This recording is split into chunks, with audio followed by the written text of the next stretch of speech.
I'm here with Daniel Miller, and I met Daniel actually through common friends, Dirk and Gina Hanna. And Dirk and Gina had been working in the prisons through Beauty for Ashes. And I think it's really Dirk and Daniel that met, connected, and became good friends. And so I wanted to do an interview with Daniel. Thanks for coming and joining us today.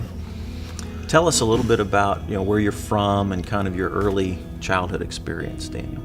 Well, I'm from Iola, Kansas. My stepdad came with 3 kids. My mom came with 3 kids, and it was a extremely volatile household, a very violent household, and for most of my childhood, it was just survival for real. Well, it might sound odd, but I had had peanut butter till I was in 4th grade. My stepdad was a in and out racist through and through. I ended up trading my lunch with a guy at school, and it was a peanut butter jelly sandwich. When I came home and I told him, man, I ate this peanut butter jelly sandwich at school, I hardly got it out of my mouth, and he was all over me. He just beat the daylights out of me because it was invented by a black guy. Peanut butter was. So your stepdad consistently raised you with a hatred toward blacks? Anybody, but Mexican, Asian, anybody who wasn't white. Huh.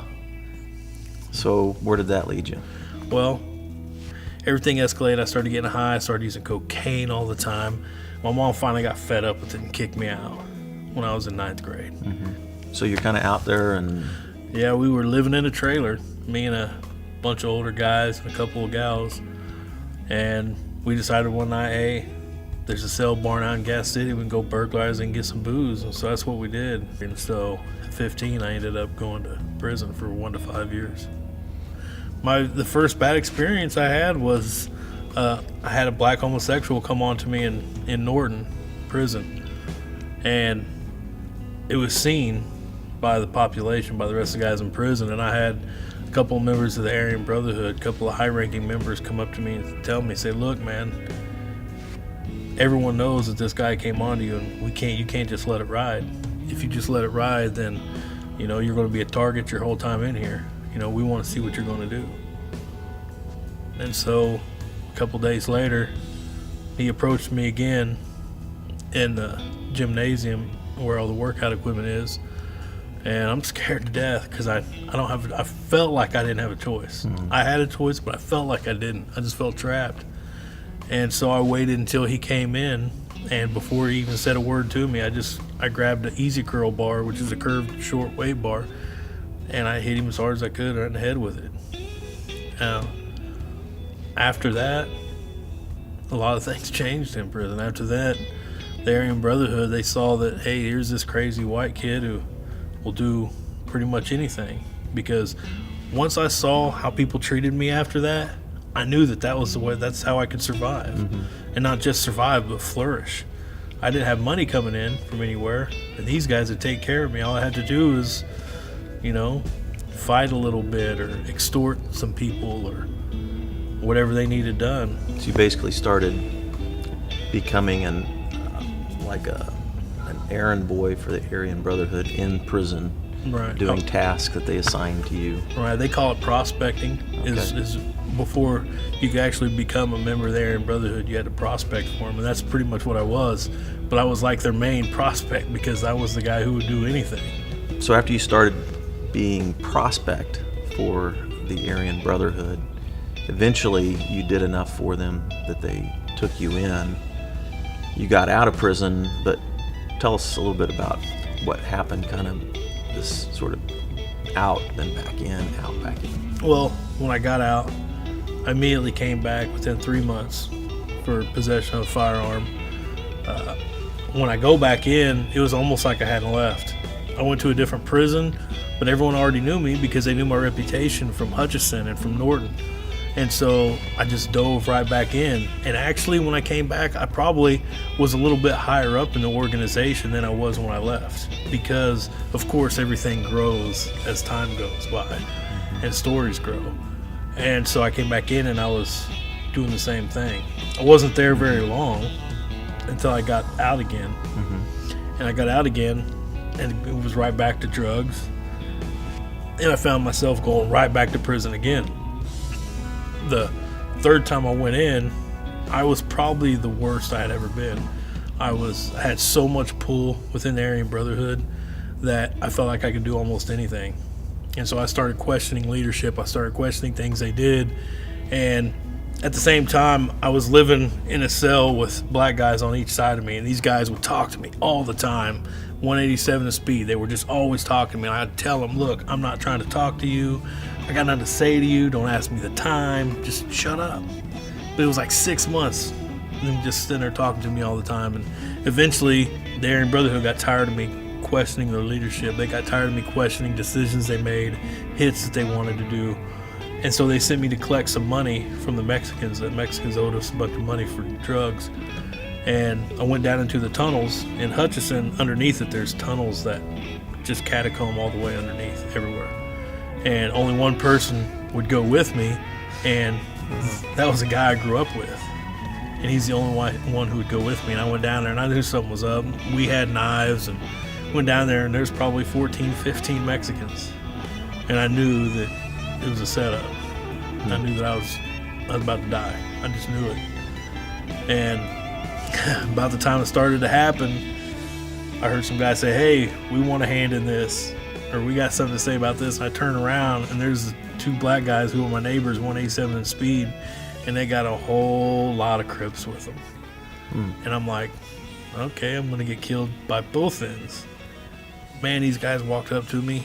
One stood on each side of me. They put their hand on my shoulder, and they told the Mexican guys, they said, hey, look, this is one of our homeboys. He's with us. If you want him, you got to take us too.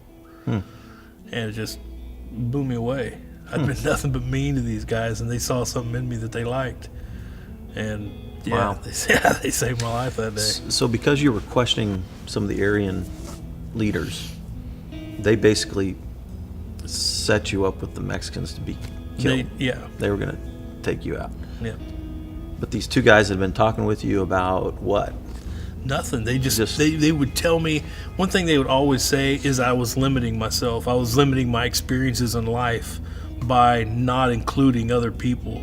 That I was ignorant because all I cared about was what I and the white race was doing, and they would tell me how much I was limiting myself to the experiences of experiencing other people. That's pretty amazing that they stepped in like that. Yeah, it blew me away.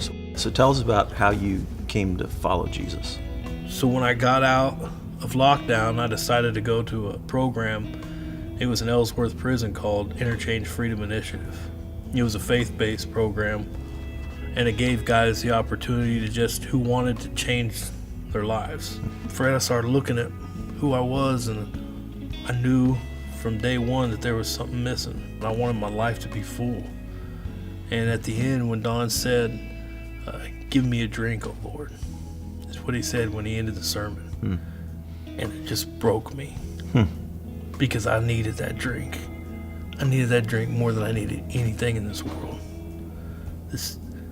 And I took the drink and I got on my knees at the chair, and I started out on my knees. I ended up face down, and I cried out to him. I said, there's nothing left here. I'm nothing. I got nothing. I am nothing. But whatever it is, if you want it, give it to you, because what can I possibly do with my life from this point? From that point, I didn't cuss for 2 years. And I'm got a really bad mouth. Right. I didn't cuss for 2 years. Right. There's some things that don't change right off, but there's some things that are immediate. One of the things that was immediate was the way I looked at people. I began to look at people not just like I'd always looked at them before, but I knew that I was a creation of God. And I knew when I walked out of revival that night, I saw this one loudmouth black dude that I had never liked before.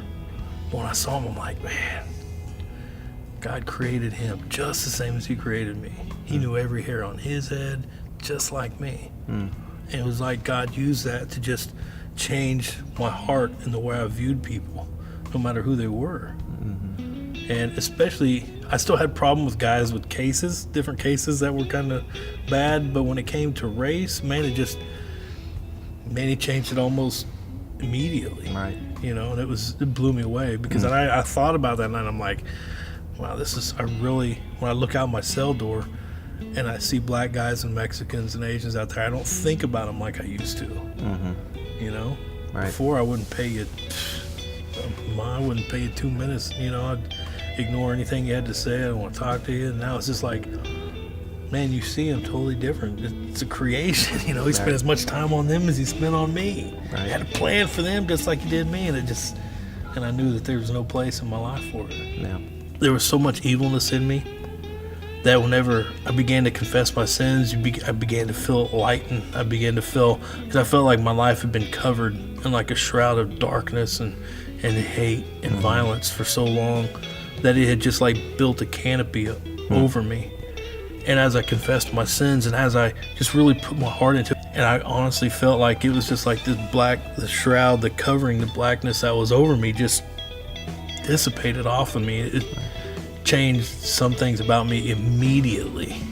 You know, when I felt inside, it was almost full to bursting.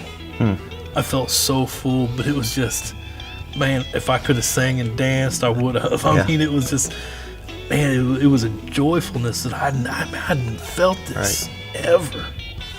I didn't fully understand it. I ain't gonna act like I did. I didn't fully understand it, but I knew that there were things about me. I knew from that point on that my life was different. It would never be the same. Well, Daniel, thanks for taking time to share your story with us.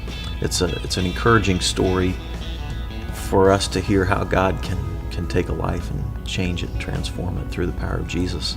And particularly how Jesus changed your heart to see people with his love and to see people as created in his image. We're all created in the image of God. And that's a beautiful, powerful change that Christ brought into you. So thanks for sharing. And that is really our challenge, I think, to take away from this, is to allow Jesus' love to invade our hearts with a new love for others.